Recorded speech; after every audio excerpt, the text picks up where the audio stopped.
Olá e bem-vindos ao nosso Nomadcast, o podcast e videocast da Nomad, onde a gente fala com nomes importantes do mercado para te ajudar a investir melhor no exterior. Nesse episódio, a gente fala mais uma vez com a maior gestora do mundo, a BlackRock. Um dos nossos primeiros episódios do Nomadcast foi com um outro integrante do time da BlackRock, o Cristiano Castro, e ele foi super bem recebido pelo nosso público, um dos mais ouvidos, mais assistidos aqui do nosso Nomadcast. Ele trouxe insights valiosos para quem investe no exterior. E por isso, hoje a gente recebe o Bruno Barino, Country Manager da BlackRock no Brasil, para ampliar essa conversa, trazer ainda mais conhecimento para os nossos ouvintes. Quem apresenta esse podcast comigo é Caio Fazanella, Head de Investimentos da Nomad, e é ele que vai introduzir o Bruno. Então, olá, Caio. Olá, muito prazer, Bruno. Obrigado por estar aqui com a gente, por ter aceitado o convite. É uma honra para a gente estar recebendo novamente a BlackRock aqui. Acho que a gente podia começar com você se apresentando, contando um pouco da sua história, para o pessoal que escuta aqui, né, que está assistindo, conseguir te conhecer melhor. E acho que vai ser super interessante. A partir daí a gente entra em perguntas aí de mercado. Perfeito. Obrigado pela oportunidade de estar aqui com vocês. Muito importante para a BlackRock ter uma parceria como essa que a gente tem com a Nomad. Bom, meu nome é Bruno Barino. Eu comecei no mercado financeiro um pouco mais de 25 anos atrás. Eu passei 13 anos no HSBC aqui no Brasil. Nos últimos 2 anos da minha experiência eu estava em Nova York. Em 2011 eu voltei para o Brasil para fazer parte do processo de construção do UBS no Brasil, né, a partir de 2011. E agora me juntei à BlackRock em outubro do ano passado. Então estou bem animado com o que eu tenho visto, o que eu tenho conhecido. Eu tenho a graduação em administração pela PUC do Rio, um MBA em economia pela USP. Fiz um mestrado em contabilidade na PUC aqui de São Paulo e um MBA executivo na Colômbia, agora nos últimos anos. Então, obrigado pela oportunidade novamente. A gente que agradece. E com o contexto da sua trajetória, acho que boa parte dos nossos ouvintes já conhecem, mas para quem não está tão familiarizado, como é que funciona a BlackRock e como ela funciona aqui no Brasil também, né? Globalmente e aqui. Bom, a BlackRock, eu estou muito impressionado com o que eu tenho visto até agora, né, nesses meus últimos 3 meses. Então, para eu simplificar até o meu entendimento, eu sempre divido em 2 grandes blocos. O primeiro bloco é de investimentos, onde a BlackRock tem 11,5 trilhões de dólares, é líder praticamente em todas as classes de ativo ao redor do mundo, nos ETFs principalmente, onde a gente tem 30% do mercado global com 4 trilhões de dólares, os ETFs. A gente teve uma conversa, né, com a BlackRock no passado, vocês estiveram com o Cristiano aqui, mas só para reforçar, são os fundos de investimento negociados em bolsa, a gente vai falar um pouquinho mais, né, ao longo da conversa. E ao longo do tempo foi um negócio que globalmente foi se desenvolvendo através de crescimento orgânico e de aquisições.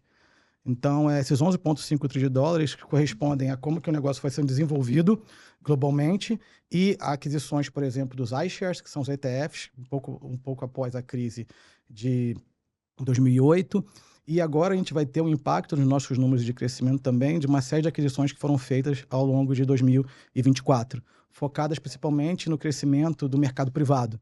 Então a gente está e de alternativas. Então a gente teve a aquisição agora da HPS, focada no mercado de crédito privado nos Estados Unidos, e o mercado de infraestrutura no GIP, que é o Global Infrastructure Partners, né? E o Preqin também da Inglaterra, que está sujeito ainda à aprovação, que é focado em prover dados para o mercado privado, que é uma outra linha de crescimento que a gente vê para o nosso negócio, que é para gerar mais eficiência, né, para a gestão de investimentos. Então, primeiro bloco, gestão de investimentos com 11,5 trilhões de dólares. Pra vocês terem uma ideia do que isso significa, a indústria de asset no mercado brasileiro tem 1,7 trilhões de dólares. Então, essa é a magnitude do tamanho da BlackRock globalmente.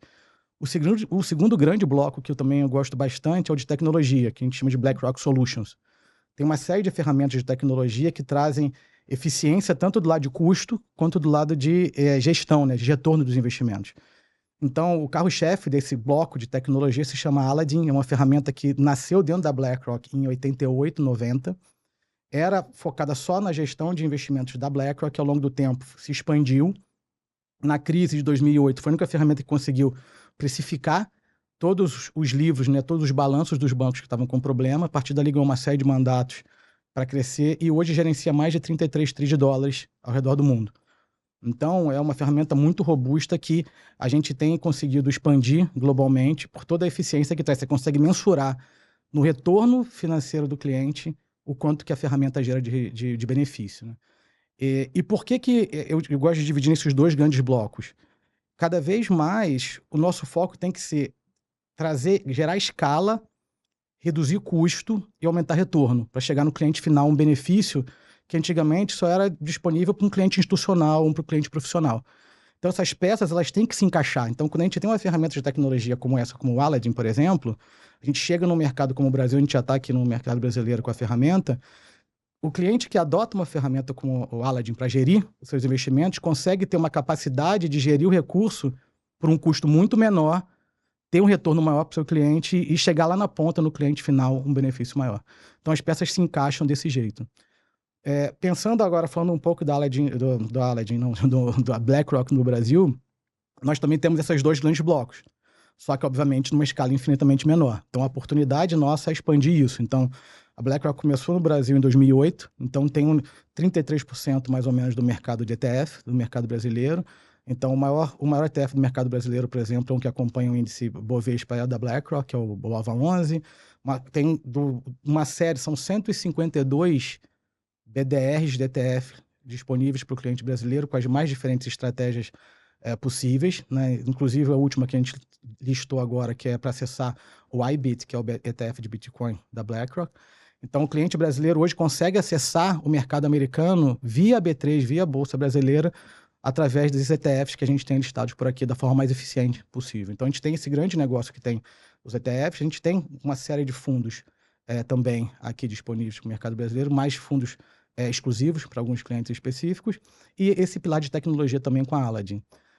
Olhando um pouco agora para frente, onde a gente está chegando, a gente está começando a expandir agora a oferta de ETF, a gente já está com 2 ETFs para serem lançados agora no primeiro trimestre, mais 2 no segundo. Esses 2 do segundo acho que sim, trazem um nível de inovação relevante aqui para o nosso mercado. Tá? E tem uma série de iniciativas que a gente está discutindo agora para expandir e trazer o valor que a gente vê da BlackRock fora para o nosso mercado. Porque, imagina, quando eu vejo o trabalho que eu tenho, a missão que eu tenho, é muito mais entender a demanda local, como o mercado funciona, e ver como é que eu conecto a ponta dentro de um player do tamanho desse, do que tentar reinventar alguma coisa, né? Porque é um volume de inovação, tecnologia e informação muito grande, né? Então, estou muito animado com a perspectiva, as oportunidades que a gente tem de trazer coisas novas aqui para o nosso mercado. Bruno, agora você falou dos 11,5 trilhões de dólares que a BlackRock tem em ativos globalmente, né? Qual que é esse tamanho aqui no Brasil, né? Quais são os principais desafios aí para o mercado e você entende que o mercado está se desenvolvendo a uma velocidade adequada? Essa proporção que os ETFs tomaram nos Estados Unidos, elas estão tomando aqui no Brasil também? Eu considero o mercado de ETF do Brasil a última fronteira. Às vezes eu vejo que a gente que está hoje nesse mercado é meio que o bandeirante chegando aqui. Eu vejo muito mais como uma oportunidade do que como uma fraqueza a situação que a gente está agora. Porque a gente pega a BlackRock, voltando nos números, 11,5 tri é o volume total da BlackRock. O volume total da nossa indústria é 1,7 tri.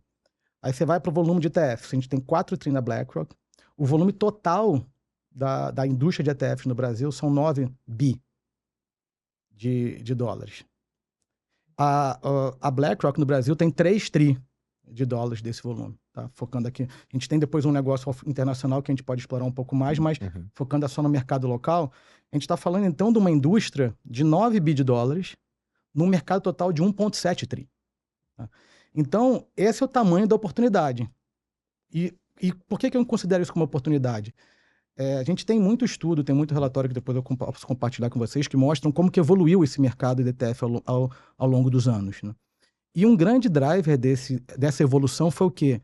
Foi o benefício, o acesso, a transparência e a redução de custos e aumento de retornos que o ETF traz para todo tipo de cliente. Então, o ETF, ele oferece para um cliente final que tem um mínimo para investir o mesmo nível de eficiência que muitas das vezes só está disponível para um cliente institucional. Então, no passado, o cliente tinha que fazer a escolha. Se eu quero mais qualidade, eu tenho que pagar mais, ou eu não consigo acessar. O ETF tira isso da equação. Você quer qualidade e você vai ter o custo competitivo igual. Né? O que a gente fala muito é o quê? O ETF, ele ajuda a transformar o cliente que está economizando, tá aprendendo a poupar no investidor. que é uma jornada, né? Por isso que quando a gente fala em como expandir, né, acho que é importante essa questão da jornada, porque a gente tem que começar na parte educacional, ajudando o mercado, ajudando o cliente final a entender como gerenciar sua vida financeira, como iniciar a construir suas economias, para depois, ao longo, trazer ele na jornada de começar a investir, né, no longo prazo. Então, quando a gente vê o mercado de ETF no Brasil hoje, onde que tem uma oportunidade gigante? Dos 9 bi de dólares que existe aqui, 70%, 75% estão com cliente institucional. É um cliente institucional, são os bancos, são as assets, investidores estrangeiros comprando ETF no mercado local. Não é o cliente pessoa física que deveria estar lá capturando esse benefício. Então, a oportunidade que a gente tem é como que a gente leva esse nível de conhecimento para aquele cliente final. A gente soltou um relatório que eu estava lendo essa semana interessante sobre o desenvolvimento dos ETFs globalmente e na construção de poupança. Em 2015, para você ter uma ideia, existia na Alemanha 700 mil clientes, mais ou menos, investindo no mínimo 150 euros em fundos de pensão focados, né, com underline, né, com os ativos baseados em ETFs. No final de 2024, eram 7 milhões. Esse é o nível de crescimento exponencial que o ETF está apresentando ao redor do mundo, né? Então, quando a gente vê o mercado brasileiro, qual que é a minha opinião? Eu acho que a gente tem... Vamos pensar só na BlackRock agora. A iShares BlackRock tem 152 BDRs para acessar o mercado internacional. Eu não acho que é uma questão de oferta de produtos. Você consegue, com 152... Você consegue. A gente tem, como eu disse, de cripto, a gente tem de inteligência artificial, tá ali, renda fixa, renda variável. Todos os temas que você imaginar estão ali. Quando você vai para o mercado local, a gente tem de renda fixa, tem de renda variável, todo tipo de estratégia. Você consegue montar uma carteira de investimentos hoje só com ETF. É o menor custo de implementação de uma estratégia possível, porque quando a gente fala em estratégia de investimentos, você tem que considerar os diferentes elementos, né? Então, qual que é o custo do produto, qual que é o custo da transação, qual que é o custo do aconselhamento financeiro, né? Quanto mais você reduz cada camada dessa de custos, mais benefícios você leva para o cliente final, mais acesso você tem. Então, do lado do produto, você já, na minha opinião, você vai ter que estar sempre rodando, né? São coisas novas, tem algumas coisas novas que a gente pode falar também que eu acho que são relevantes, mas do lado do produto eu acho que a gente está endereçado. Aí você vai para o lado educacional. Do lado educacional, eu vejo sempre 2 pilares. Eu acho que tem um pilar do cliente, de novo, voltando na questão de aprender a economizar e depois, na jornada, aprender a investir. E também o lado de quem está dando aconselhamento financeiro. Muito assessor financeiro não tem o conhecimento de como usar a ferramenta da forma correta. Então, acho que esse lado educacional é relevante.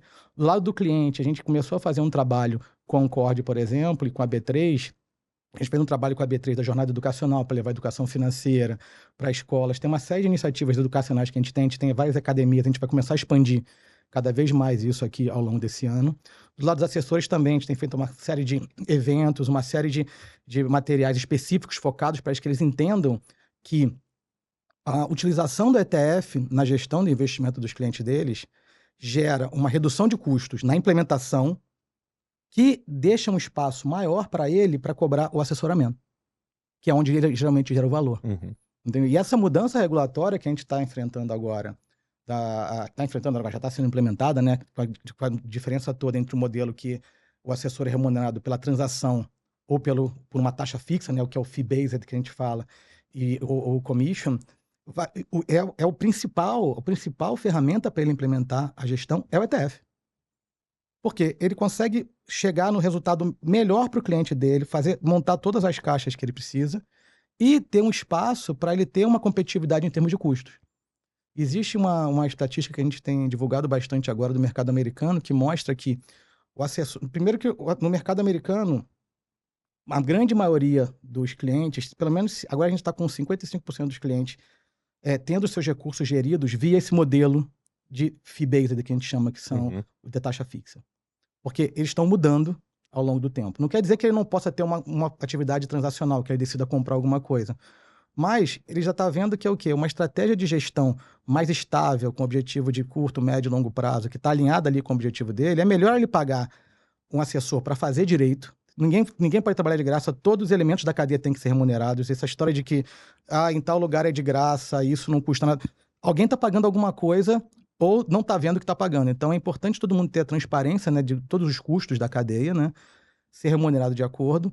E aí sim você começa a expandir mais, né, esse mercado. Eu acho que quando a gente vê o mercado onde a gente está agora, a quantidade de formas de você acessar o produto é enorme. Você consegue acessar o produto, vários players, vários tipos de negócios diferentes. Então, acessar, eu acho que não é um problema mais. Antigamente, a gente tinha um problema de acesso, né? Uhum. Agora, eu acho que é uma questão muito mais de como você criar a combinação de educação, né? A evolução contínua de produtos, né? E alinhar o modelo de remuneração. E um último ponto que eu acho que também envelopa isso tudo dentro é a experiência do cliente, né? Que é o que a gente estava conversando agora há pouco, né? O cliente, muitas das vezes, se ele tiver que entrar sozinho para escolher onde investir, como selecionar o que comprar, é muito difícil. Uhum. Os nomes não são amigáveis, a forma de escolher. Então, eu acho que a gente tem que trabalhar também na experiência do cliente. Como que você pega ele da jornada até ele entender o que ele precisa e ele ter um conforto de selecionar a solução de investimento para ele é melhor. Porque muitas das vezes o que eu sinto falando com pessoas que não estão na nossa bolha aqui, né, do nosso mercado, é que o cliente chega no final, quando ele tenta fazer alguma coisa, fala com um assessor ou com alguém, ele não entende muito o que está falando, ele fica inseguro, então ele cria um outro problema que ele não tinha, né? Porque antes ele tinha...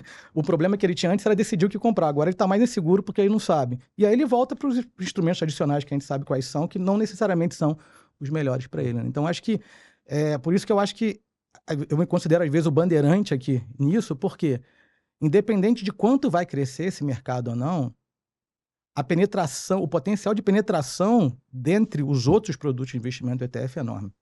E a gente você falou dos 150 e poucos BDRs de ETFs, mas também tem um universo gigantesco dos ETFs que agora são acessíveis, né? Uhum. Você até mencionou agora, a questão não é mais o acesso, mas a divulgação, o conhecimento, e a gente tem todo o universo de ativos estrangeiros que a BlackRock também oferece e que os brasileiros estão começando a desbravar, através, inclusive, de plataformas como a Nomad.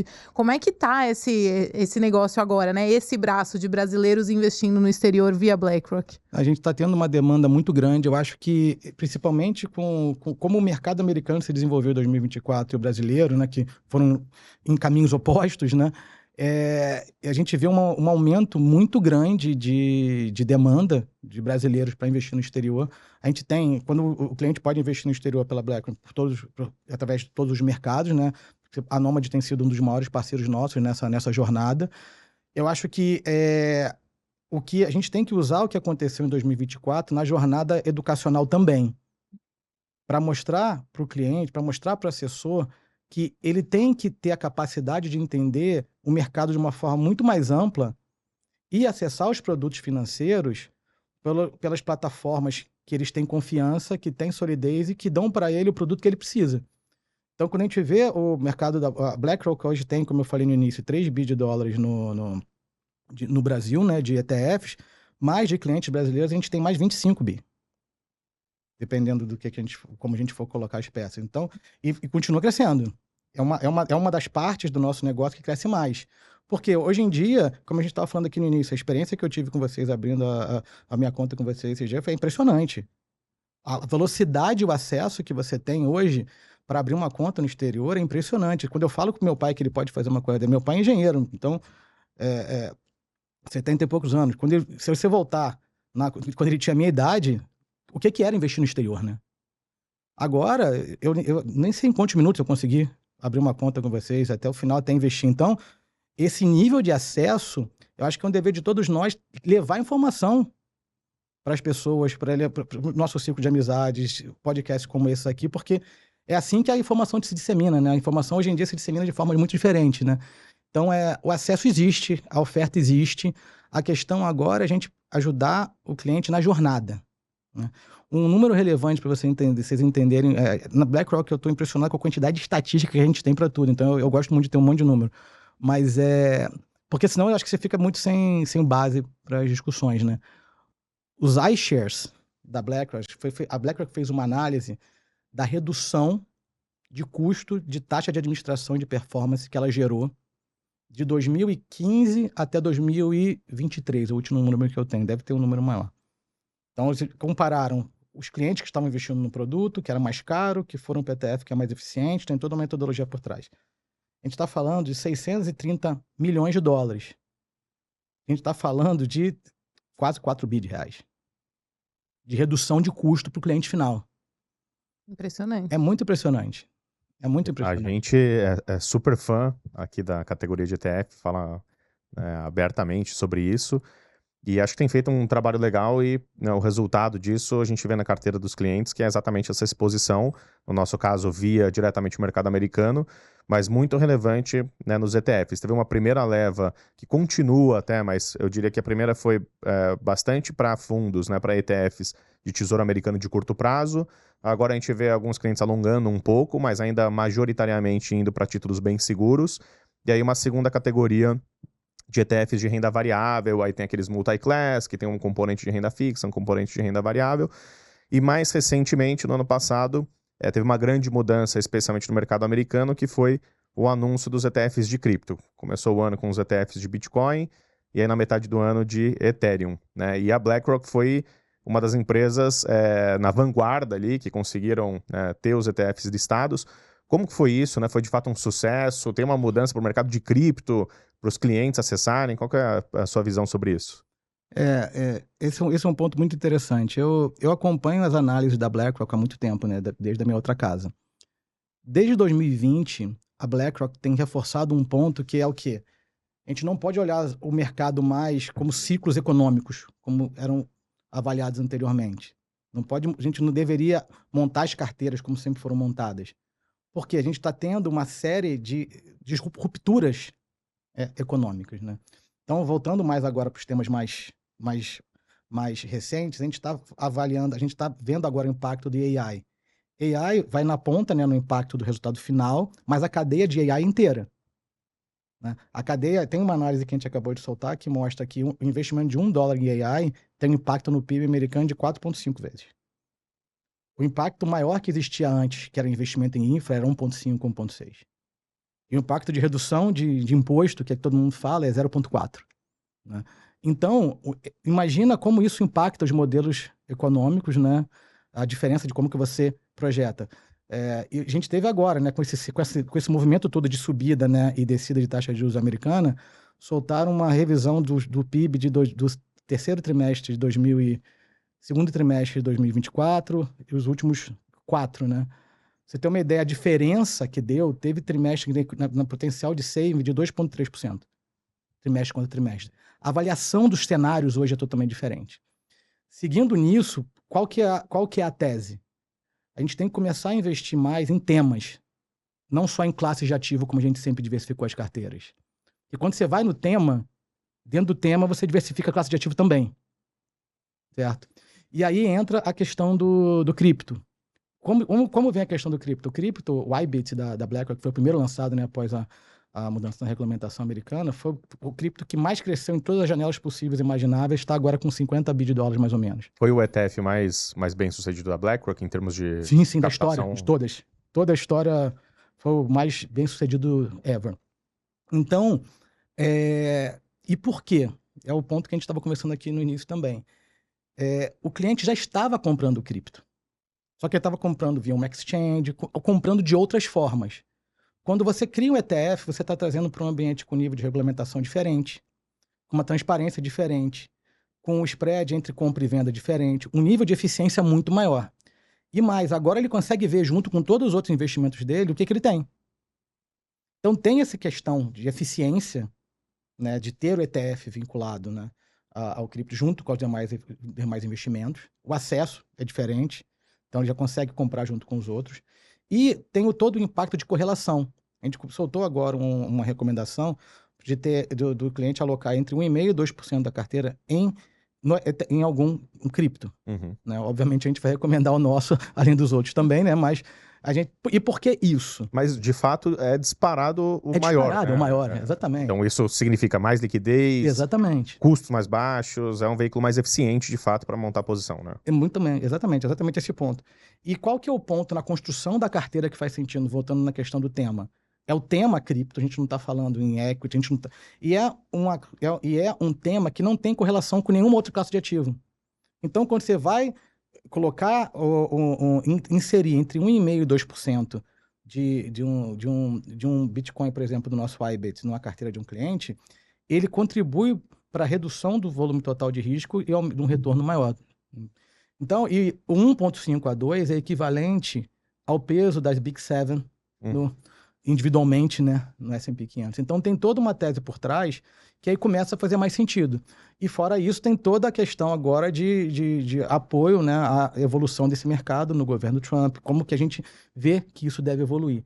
Então, eu acho que foi uma evolução natural do mercado, como tudo que é uma ruptura, né? É uma coisa que enfrentou um ceticismo muito grande, né, desde o lançamento, mas eu acho que dar transparência, colocar no ambiente regulatório formal mais forte, né, contribui para que a pessoa que está alocando seus recursos ali tenha um pouco mais de segurança em fazer. Ao longo do tempo, a gente tem falado muito com a advisor sobre isso. Olha, não adianta você achar que seu cliente, de novo, não está alocando. É melhor e mais eficiente para ele estar ali, porque você está acompanhando o que está acontecendo com a carteira dele. Então, para um advisor dar um aconselhamento financeiro, né, mais eficiente, é importante ele saber tudo que o cliente tem de investimentos. Não adianta ele saber tudo que o cliente tem só no Brasil. Mas eu vejo o cliente no Brasil, mas eu não vejo o que ele tem no exterior. Eu vejo o exterior, não vejo o Brasil, eu vejo o ativo tradicional, não vejo o cripto. Então, ter tudo no mesmo ambiente é muito mais eficiente para o todo. Eu tenho uma pergunta que é em cima do ponto que você comentou. Você falou, né? O segredo é diminuir a volatilidade da carteira, mirando, né, ter um potencial de retorno maior, ou seja, diminuir o risco e ainda assim conseguir obter um resultado maior. Isso ressoa com o que a gente fala bastante aqui sobre investimento no exterior, né, como um pedaço da carteira dos clientes, né? Ele gera exatamente esse efeito, né? Ativos não correlacionados ou inversamente correlacionados tendem a reduzir o risco e a volatilidade da carteira e potencialmente aumentar o retorno. Agora, esse movimento de dolarização ou de levar, né, os investimentos para o exterior, ele é relativamente recente para o varejo, né? Mas na sua experiência, na sua carreira, teve passagens HSBC e UBS, inclusive por áreas de gestão de patrimônio, wealth management, etc.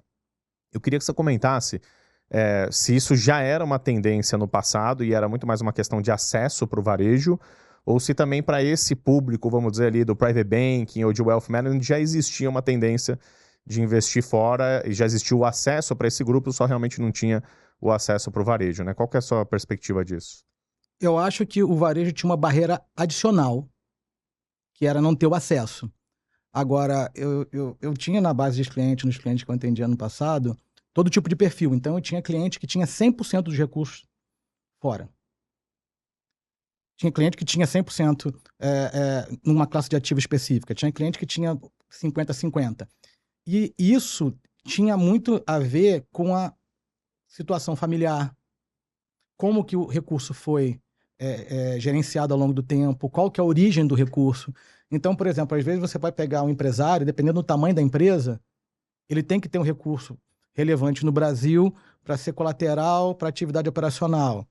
Ou então, não, ele já tinha cliente que era o contrário, ele falava, não, eu já tenho muita coisa no Brasil, porque a minha empresa operacional está aqui, eu tenho fazenda, o que é que seja, então eu tenho que ter mais no exterior. Então, esse ponto é muito relevante, porque volta de novo na questão educacional, que é o quê? Como que o assessor faz a pergunta correta, procura entender essa dinâmica para dar o aconselhamento correto. Muitas das vezes, eu particularmente, quando eu vejo um cliente muito imobilizado em reais, porque o ativo é o ativo, né? A questão é a liquidez, né? Então, você vê o volume de ativos que o cliente tem no Brasil, fazenda, o que é que seja, ou a casa, não importa, cada um com a sua magnitude. Você vê, bom, você já tem isso tudo de ativos no Brasil. Você tem que ter mais da liquidez fora. Porque a sua vida financeira inteira vai estar mais diversificada assim, né? Eu acho que cada vez mais a evolução que a gente vai ter na educacional é entender o total de ativos que a pessoa tem e como otimizar essa relação. Não só pensar, eu tenho X de dinheiro, de liquidez, e é assim que eu vou colocar. Por isso que eu acho que ao longo do tempo, eu tenho visto, falando com mais assessores, com mais pessoas, a conversa mudar. Porque às vezes tem muita pessoa, eu tenho um apartamento que custa tanto.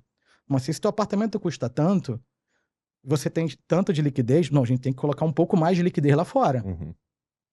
Porque no total seu você está desequilibrado. Tá super exposto ao Brasil, né? Exatamente, exatamente. Então não é uma questão do que você pensa sobre economia ou não, nada. A gente está falando especificamente sobre diversificação, né, de investimentos, né? Então acho que a evolução da discussão é essa. Então eu acho que entender e dar essa orientação para o cliente, fazer o que o cliente entenda é essencial. Mas você tem de tudo, mas eu acho que quando você pega um cliente com um potencial de investimento maior, com um nível de riqueza, né, maior, a barreira de acesso ele não tem. Uhum. Então, para o cliente do varejo, essa barreira foi eliminada. Agora, o que eu acho que é o trabalho que tem que ser feito é o quê? Como que a gente trabalha junto para levar essa parte educacional também, né? E agora, a gente estava falando do estrutural, né? Que é a diversificação, é importante, etc. E também da educação, mas você comentou uma das teses para esse ano, né? Para esse momento. 2024 foi um ano de rally de tudo lá nos Estados Unidos e aqui no Brasil foi um pouco mais desafiador. Eu queria chegar nesse momento de ver quais são as teses que vocês estão olhando com mais carinho para 2025. Tende a continuar esse rally lá fora? O que parece que está mais bem posicionado, menos bem posicionado? Brasil versus exterior, claro, né, sempre mantendo a alocação diversificada, mas a gente sempre fica um pouco de olho também nesses movimentos, né? Olha, a gente tem a nossa tese, voltando no meu ponto inicial, é focar em temas, não só em classes de ativos. Então, um dos pilares é como que você vai financiar o futuro. Então, como que você vai financiar o futuro num mundo onde você vai ter demanda maior para investimento na cadeia inteira de inteligência artificial, investimento em infraestrutura, investimento em crescimento, né? Esse é um dos pilares. A gente acha também o segundo pilar, ações nos Estados Unidos, por mais que já tenha tido esse rally em 2024, vai continuar. Então, por mais que os valuations ainda estejam altos, a gente acha que ainda tem um espaço para continuar.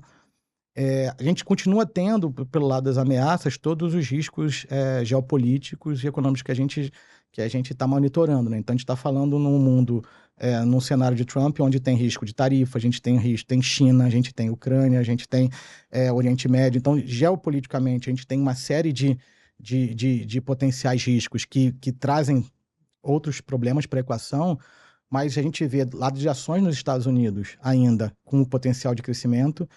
A taxa de juros nos Estados Unidos a gente acha que vão continuar mais altas por um período mais longo, porque a ameaça da inflação ainda vai continuar. Voltando naquele ponto que eu falei no início de reavaliação, né? Uhum. E da mudança de ciclo econômico para ruptura econômica, a gente vê que as ferramentas que existiam anteriormente para conter a inflação não estão sendo tão efetivas, né? Você vê como que está sendo difícil, né, conter a inflação nos Estados Unidos atualmente. Então, a gente acha que do lado de renda fixa, os juros devem continuar um pouco mais altos por um período maior, e o lado de ações também.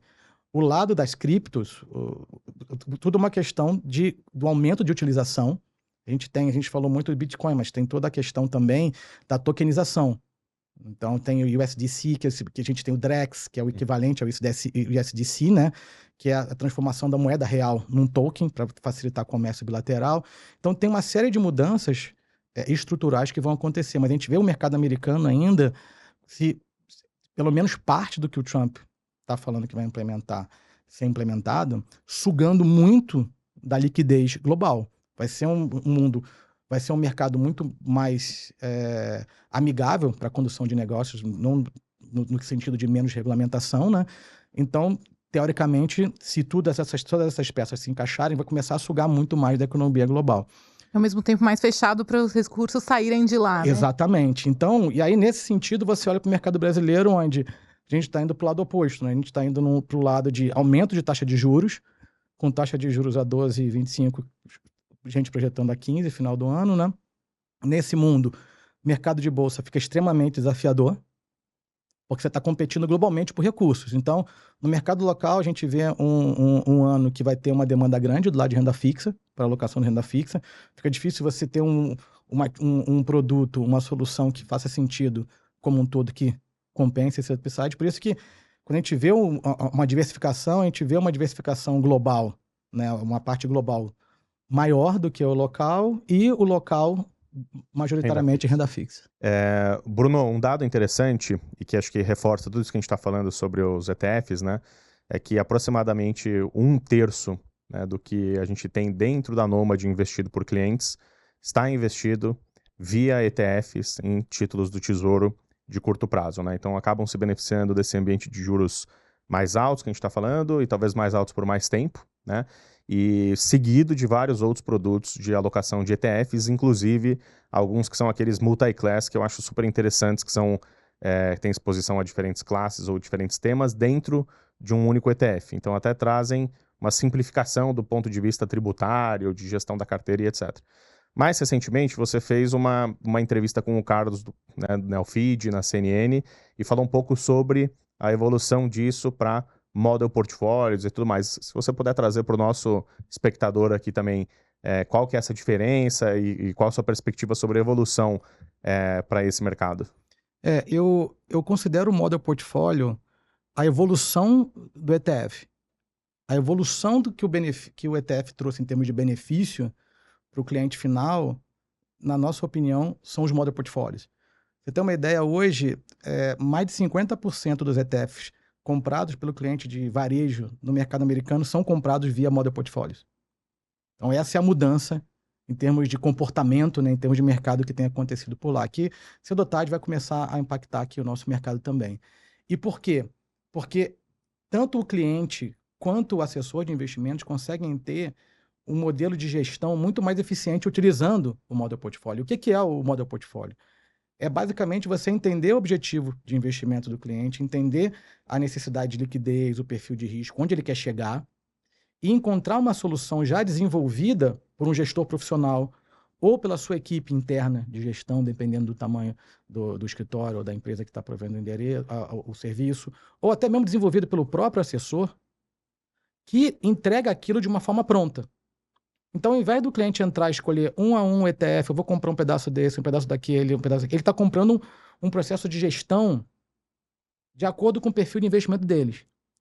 Então, o assessor de investimentos, por exemplo, ao invés dele pegar, eu vou comprar esse título, vou comprar aquele outro, vou colocar um pedaço no exterior, um pedaço aqui, ele está comprando uma estratégia de gestão pronta, e ali dentro já está tudo bem definido, e ao longo do tempo aquilo já vai ser rebalanceado e reequilibrado também por essa equipe profissional que fez. Então, você consegue pegar e escalar o atendimento para o cliente, combinar vários model portfólios, se você quiser, você não precisa ter um só. Você pode combinar o assessoramento para o cliente, um model portfólio, uma gestão direta, você pode fazer uma série de combinações em caixinhas diferentes e ter muito mais escala, tanto para o assessor quanto para o cliente, uma interação muito mais eficiente. Uma outra forma que eu gosto de mostrar isso também, fazendo um paralelo com o acesso, é o quê? Quando você pega um cliente muito grande, com potencial de investimento muito grande, muitas vezes ele quer ter um fundo exclusivo. O que é um fundo exclusivo? É o cliente chegar para o assessor dele e falar, olha, eu tenho essa necessidade de liquidez, eu não gosto de bolsa, eu gosto, essa é a minha demanda. Com base no que o cliente discute com o assessor dele, com a equipe de investimentos, onde ele está tendo os recursos dele, é montado uma casca, que é o fundo exclusivo dele, exatamente de acordo com o que o assessor entendeu o que ele quer e com o que ele explicou que ele tem de demanda. O model portfólio é uma forma de escalar isso. É uma forma de você chegar para o cliente e falar, agora eu entendi o que você quer. Então, essa solução aqui, que a BlackRock tem, se encaixa em 80% do que você precisa. Os outros 20%, eu vou combinar essa gestora, esse ativo direto. Então, é uma forma de escalar uma solução, novamente, de que antigamente só estava disponível para um cliente com potencial aquisitivo muito mais alto.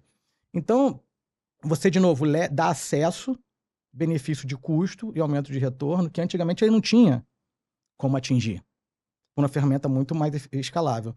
Quando você olha para o lado de quem está prestando serviço para o assessor, que tem que ser remunerado, muito bem remunerado também, é uma forma dele escalar o próprio negócio dele. Por quê?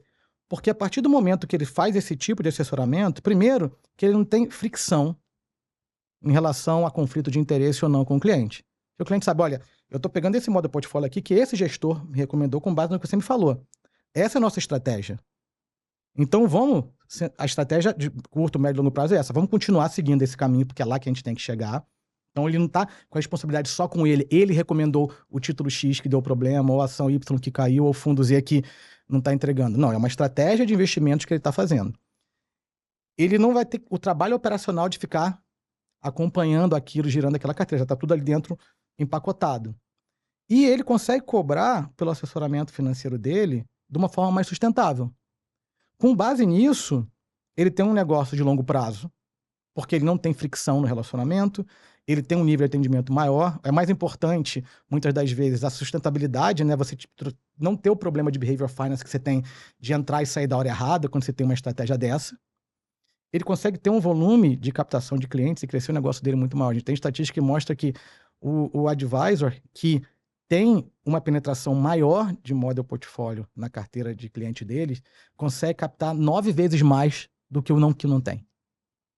Então as peças se encaixam, porque quando você alinha os interesses da cadeia inteira, a coisa funciona, entendeu? Então eu sou entusiasta disso, eu acho que levar acesso para o cliente do varejo de ferramentas e soluções que eles não teriam acesso, deveria ser um mantra de todos nós, que é o que vocês fazem. O que vocês fazem é isso, né? Então e eu vejo essa solução do model portfólio como mais uma evolução do ETF nesse sentido. Acho que para tentar, então, traduzir aqui para o público, na verdade, esse model portfólio nada mais é do que uma combinação desses diferentes produtos, estratégias. Então, dando um exemplo aqui, né? Vou ter 2% de um ETF de cripto, 40% de um ETF de renda variável, de alguns ETFs de renda variável, o resto da exposição em ETFs de renda fixa, mas tudo isso empacotado dentro desse model portfólio que, por si só, vai fazendo os rebalanceamentos, né, via tecnologia automaticamente, por conta de ou prazo, Exatamente. ou alguma banda ali que desbalanceou, né? Essa é a solução do model portfólio, né? Exatamente. Bacana. A gente está olhando com bastante carinho, não é uma solução que a gente tem desenvolvida ainda, mas eu diria que a gente sabe muito bem fazer, porque esse foi o início da Nomad, para quem são os clientes mais antigos, 2021, comecinho de 22, a gente tinha soluções implementadas exatamente desse tipo, e a gente gosta bastante também da solução, então estamos olhando com bastante carinho, inclusive com parceria aí com a BlackRock para parte ali de gestão, de criação desses portfólios, né? Perfeito, perfeito. Eu acho que essa é mais uma fronteira que a gente tem que desbravar aqui. Eu acho que a combinação dessas iniciativas que a gente falou que vai começar a destravar esse mercado de ETF aqui no nosso Brasil. E a gente, para encerrar, né, a gente falou de acesso muito maior a produtos que antes eram muito mais exclusivos, muito mais nichados, e a gente falou da importância de aproveitar esse acesso. Então eu queria que, né, assumindo que a gente está conversando com essas pessoas que estão começando a desbravar esse universo, ou que já desbravam, mas ainda tem um caminho longo a percorrer, eu queria que você desse um recado final para esses brasileiros que estão começando a acessar esses mercados, esse varejo, né, que está acessando esse mercado que antes era mais restrito. Eu acho que o mais relevante, acho que a mensagem que todos nós temos que passar, que eu acho que vocês passam muito bem, é o que a pessoa tem que começar a cada vez mais ter a gestão da sua vida financeira. Não é ser um gestor de investimentos, não é ser um especialista, mas é ter um pouco mais, tomar a rédea da discussão. Não pode ser uma coisa que tenha uma barreira, né? Eu acho que é uma coisa que cada vez mais as pessoas têm que, desde a parte educacional, desde criança, entenderem que tem que saber, tem que entender o básico. Eu não espero que saber a mesma coisa de medicina que um médico sabe. Mas um médico não deveria saber a mesma coisa que muitos de nós aqui sabemos.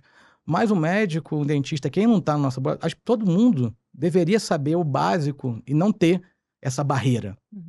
E aí, a partir daí, as coisas vão evoluindo. E, naturalmente, você vai começar a discutir diversificação, onde você investe ou não, e a coisa vai começar a, naturalmente, se expandir. Não dá para a pessoa imaginar que fazer a gestão da vida financeira é comprar um título de renda fixa porque a taxa de juros é 10%, 12% e não fazer mais nada. Não fazer nada não é gestão. E achar que nada bate o CDI, né? Exatamente. Quando a gente olha globalmente, quase tudo tem batido o CDI, né? Apesar de ser super alta a taxa de juros aqui no Brasil. Esse é um excelente ponto. Eu acho que cada vez mais a gente tem que falar, esse mundo CDI só não deveria existir. Quando você pensa no mundo CDI só, numa diversificação internacional, não importa. A gente deveria estar pensando, por exemplo, em mostrar para as pessoas o seguinte, olha, por que se você está construindo sua vida financeira, como que você constrói uma reserva no caso do seu filho querer estudar fora? Você vai ficar sujeito a começar hoje, o dólar tá 2, e quando ele for para a faculdade tá 10? Então, eu acho que as ferramentas a gente tem. Agora, a questão toda agora é como que a gente transforma isso em conhecimento e começa a ajudar as pessoas na jornada ali. Então, eu acho que a gente está no caminho certo. Eu acho que cada vez mais as pessoas estão discutindo, eu vejo, fora da nossa bolha, cada vez mais a discussão. Então, acho que players como vocês aqui, eu vejo uma penetração muito grande, estão tendo sucesso nisso. E é um trabalho em conjunto. E é importante que os pilares existem, né? E agora a gente tem que continuar a fomentar isso.